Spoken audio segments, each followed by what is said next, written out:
Facing up against the Cincinnati Reds in the second game of a three-game set. Let me read the lineup.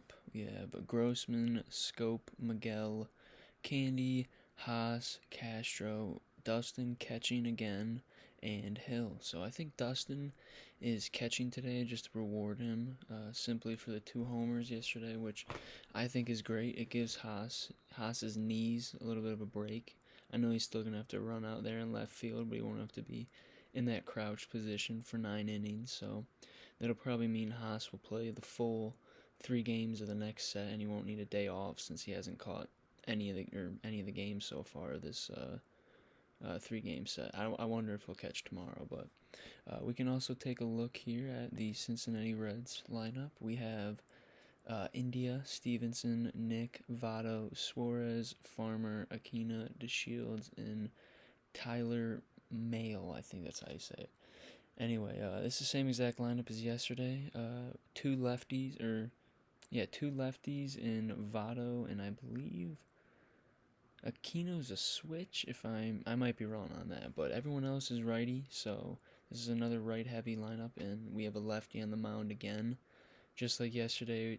Tyler, I wouldn't say pitches similar to Boyd, but they have a pretty similar windup and pretty similar release point, but they definitely use different pitches and attack batters differently.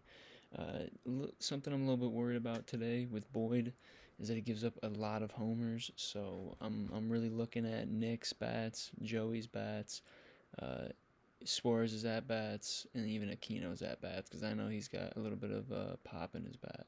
And Boyd he looks really good every start, and then he just gives up a homer or two, and that's what kind of makes his start look pretty bad. But we can take a look here at Boyd's last couple games. So he gave up 2 homers in August 29th. That was his last start. Before that, he had a start in 2.5 months, June 15th. And if you look here, his ERA stayed really, really good for like 2 months. Like a 3.43 ERA is good.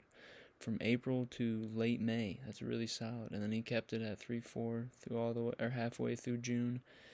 And I'm hoping he can keep it in the threes for the rest of the season, because we traded for Boyd back in 2015 with Daniel Norris, and we traded him for David Price. And David Price went on to have a great season the year we traded him in 2015 for the Blue Jays, and he went like 5-0 or something with a 1-something ERA. And we really could have used him that year, to be honest. I know we weren't contending, but we traded him at the deadline, so maybe we could have gone on a run. But we can take a look here at, this is Tyler Mails. I don't know how to say this guy's last name, but this is his baseball savant. So this is pitch mix. We have 4-seam, slider, and split finger. This is what I wish Casey would be. I wish he threw 400 splitters this year. Like, splitter should be Casey's third pitch at least. He only hit 3 pitches, so I don't know if we'll hit him well. If we take a look here at his percentile rankings, that is ridiculously impressive. He's got really good fastball velo and spin, really good whiff percentage, really good K rate. We're going to be swinging at some garbage today, I can already tell. And this is from a 7th-round pick. He's 6'3", 210, so normal frame. The fastball around 94-ish. He's 10-5 on the year with a 3.64 ERA and 150 innings and 174 strikeouts. So that's pretty impressive, and the whip is pretty darn good too. So he's played pretty much every game this year, 27 starts. I'm guessing he'll probably get to 32, but this guy's a good pitcher. I'm really hoping we can get to him early so he doesn't dominate us for the whole game. So this is Boyd's baseball savant here. He's a 4-seam changeup guy. I kind of like that. We have a different, he's not just like every other pitcher, just 4-seam slider. I know the slider is still at 22%, literally 10 pitches behind the changeup, but it's still changeup's up there, so I like to see a changeup being used more with one of our starters. Uses the curveball and sinker a little bit. He'll probably throw 3 or 4 of those tonight, but he'll mainly be throwing the fastball, and that's why I'm kind of also worried for the homers, because Nick drives fastballs and he drives hanging sliders, so I'm wondering how we're going to attack Nick today at the plate. So we can make predictions. I'm going to make my first prediction I have is for Derek Hill, I think he's going to have a great game. Defensively and offensively, I'm going to go with 2 hits.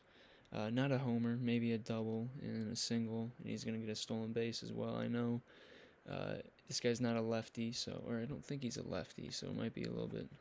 What is he? Yeah, he's a righty, so it's going to be a little bit easier to steal on him for Derek Hill. I don't think their catcher is anything. He's not like a Gold Glove or anything. Yeah, it's Tyler Stevenson.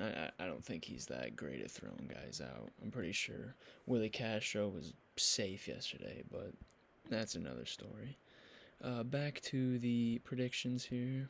My second one will be for Grossman. I think he had a rough game yesterday, 1 for 6. He did have the 3-run homer in his last at bat, I believe, so that's why I'm picking him today. I think he's going to have a continued good swings after that homer. So let's hope Grossman can get. I'm going to go home run from Grossman again. So 2 home runs, 2 days in a row. The next prediction I will do is for Boyd. I'm going for 6 innings, 2 earned runs, and 6 Ks. I'm hoping he can at least get us 6 innings. I know it's the NL game, so I don't necessarily think he can go past 6 innings because that'll be 3 at bats. And you know how much, everyone knows how much AJ Hinch hates our pitchers batting. He tells them not to swing unless it's 2 strikes pretty much, which I guess is smart, but I don't think it gasses you that much to just take a swing. He was pretty pissed when Casey walked and he had to run the bases. He thought that was going to tire him on the mound, but I disagree. I think these guys are pretty good athletes. They can do both, especially if it's only once or twice a month. But the next I'm going to do a new thing here, secret home run. So I'm going to pick a player. I think Miguel's going to hit a homer today. That'll just be, I don't know if he'll have a good game, but I'm going to go for at least a homer. And then I'll make predictions for the Reds lineup. I'm going to go Aquino. I think he got taken out yesterday, so he didn't get all his at-bats, so he's going to want to have a nice bounce-back game. And then I'm also going to go India. I was pretty impressed with his homer yesterday and his full at-bat against Funk. So I'm thinking today is going to be some good at-bats, especially against Boyd. This is probably going to be a decently high-scoring game, so my prediction for the final is going to be 6-4 with a win from us, and I will be back for the post-game at about 10 o'clock.